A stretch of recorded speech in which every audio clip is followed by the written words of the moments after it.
नमस्कार। आज के इस नए एक्सप्लेनर में हम बात करने वाले हैं 16 से 18 मई 2026 के बीच दुनिया भर में हुए कुछ बेहद बड़े और दिलचस्प बदलावों के बारे में। अंतरिक्ष की गहराइयों से लेकर अंतर्राष्ट्रीय कूटनीति तक बहुत कुछ ऐसा हुआ है जिसे समझना आज के समय में काफी जरूरी है। तो चलिए बिना किसी देरी के शुरू करते हैं।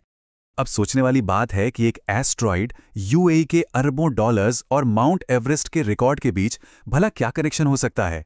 पहली नज़र में ये सब बिल्कुल अलग लगते हैं, लेकिन जब हम इनके प्रभावों को एक साथ जोड़कर देखते हैं तो आधुनिक दुनिया की एक बहुत ही दिलचस्प तस्वीर उभरकर सामने आती है। आइए इसे डिकोड करते हैं।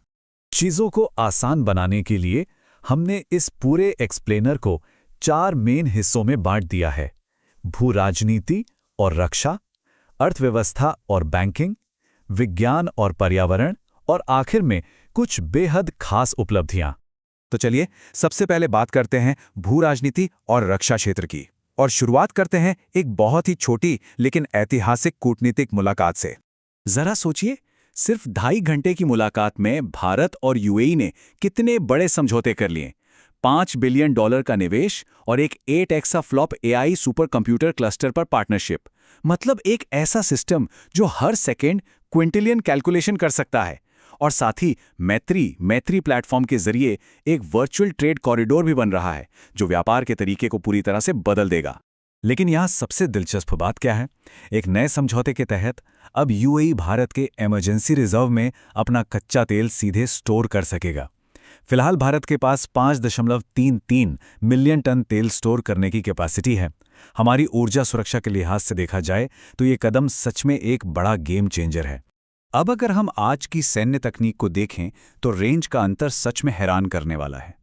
एक तरफ पाकिस्तान की फतेह 4 मिसाइल है जो 750 किलोमीटर तक मार करती है, और दूसरी तरफ रूस की RS-28 सरमाट जो 18,000 किलोमीटर से भी ज्यादा की रेंज रखती है और एक साथ 16 न्यूक्लियर वॉरहेड्स ले जा सकती है। बिल्कुल अलग ही लेवल की ताकत है ये। और इधर भारत भी बिल्कुल पीछे नहीं है। भारत अपना पहला पूरी तरह से एआई पावर्ड बिना पायलट वाला कॉम्बैट एयरक्राफ्ट बना रहा है जिसका नाम है काल भैरव। मजे की बात यह है कि इसे यूरोप की धरती यानी पुर्तगाल में बनाया जाएगा। 3,000 किलोमीटर की रेंज के साथ ग्लोबल डिफेंस मार्केट में यह भारत की एक बहुत मजबूत एंट्री है। डिफेंस से अब सीधे चलते हैं फाइनेंस की दुनिया में। हमारा दूसरा पिलर है अर्थव्यवस्था, बैंकिंग और व्यापार। यहाँ कुछ बड़े अधिग्रहण और दिलचस्प आंकड़े सामने आ रहे हैं जो इकोनॉमी को नया रूप दे रहे हैं। देखिए, ग्लोबल इकोनॉमी भले ही थोड़ी सुस्त लग रही हो, लेकिन भारत की रफ्तार पर मॉर्गन स्टैनली जैसी बड़ी ग्लोबल कंपनियों की पूरी नजर है।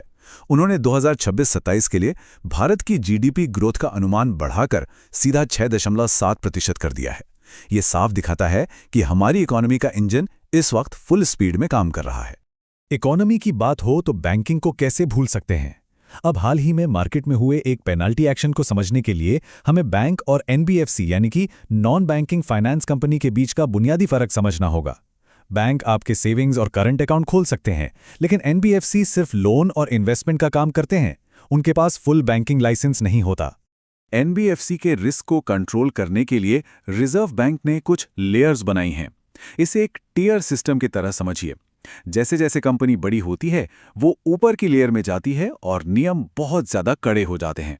बस यहीं पर चूक हुई, और नियमों का सही से पालन न करने पर आरबीआई ने आईआईएफएल फाइनेंस पर 3.1 लाख रुपए का जुर्माना लगा दिया। व्यापार या ट्रेड की बात करें तो हमारे एक्सपोर्ट्स ने $80 बिलियन का आंकड़ा पार कर लिया है, जो कि एक शानदार उछाल है। लेकिन क्योंकि हम अभी भी कच्चा तेल भारी मात्रा में इंपोर्ट करते हैं तो हमारा कुल इंपोर्ट बिल भी काफी ज्यादा है। खैर, ट्रेड डेफिसिट का कम होकर $7.81 बिलियन तक आना इकोनॉमी के लिए एक बहुत ही पॉजिटिव इंडिकेटर है। और याद है, हमने शुरुआत में यूएई के निवेश की बात की थी। ये उसी का एक बहुत बड़ा उदाहरण है। विदेशी वित्तीय दिग्गज एमिरेट्स एनबीडी को भारत के आरबीएल बैंक में 74% की भारी भरकम हिस्सेदारी खरीदने की मंजूरी मिल गई है। मतलब एक बड़ा भारतीय प्राइवेट बैंक अब एक विदेशी कंपनी की सब्सिडियरी बन जाएगा। चलिए अब इकोनॉमी के ग्राफ से नजरें हटाकर सीधा आसमान की तरफ देखते हैं। हमारा तीसरा हिस्सा है विज्ञान, अंतरिक्ष और पर्यावरण। यहाँ हाईटेक स्पेस मिशंस के साथ साथ हमारी धरती की कुछ गंभीर सच्चाइयां भी हमारा इंतजार कर रही हैं। अंतरिक्ष में इंसान की समझ को देखिए। नासा ने अपने साइके स्पेसक्राफ्ट को स्पीड देने के लिए मंगल ग्रह की ग्रेविटी का इस्तेमाल किया है। इसे एक तरह का कॉस्मिक लाइफ हैक कह सकते हैं। यह स्पेसक्राफ्ट एक ऐसे एस्ट्रॉइड की तरफ जा रहा है जो पूरी तरह से लोहे, निकल और सोने जैसी धातुओं से भरा हुआ है। विज्ञान का क्या अद्भुत नजारा है। लेकिन अंतरिक्ष के इस रोमांच से जब हम वापस अपनी धरती पर आते हैं तो एक कड़वी सच्चाई सामने आती है। संयुक्त राष्ट्र की ये रिपोर्ट बताती है कि आज के इस मॉडर्न जमाने में भी बुनियादी ऊर्जा की जरूरतें, यानी खाना पकाने और गर्म करने के लिए लकड़ी जलाना, दुनिया भर में जंगलों के कटने का सबसे बड़ा कारण बन गई है। और ये नंबर सच में डराने वाले हैं।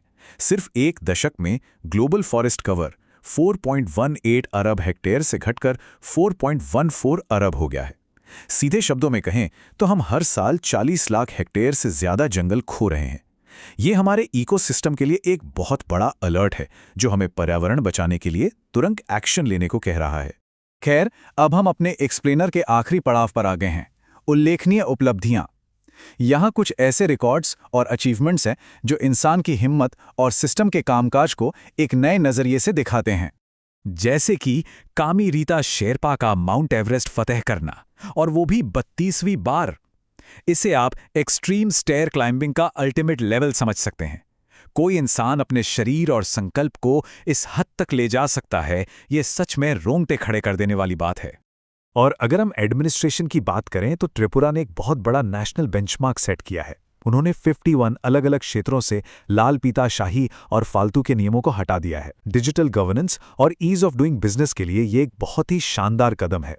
तो आज के इस पूरे एक्सप्लेनर के बाद एक सवाल जो हमारे दिमाग में आता है, अंतरिक्ष में धातुओं की खोज, अरबों डॉलर के आर्थिक बदलाव या फिर पर्यावरण की ये गंभीर चुनौतियां, इनमें से कौन सा बदलाव हमारे आने वाले दशक को सबसे ज्यादा प्रभावित करेगा? इस पर जरूर सोचिएगा। आज के लिए बस इतना ही। समझने और जानने का ये सिलसिला आगे भी जारी रहेगा।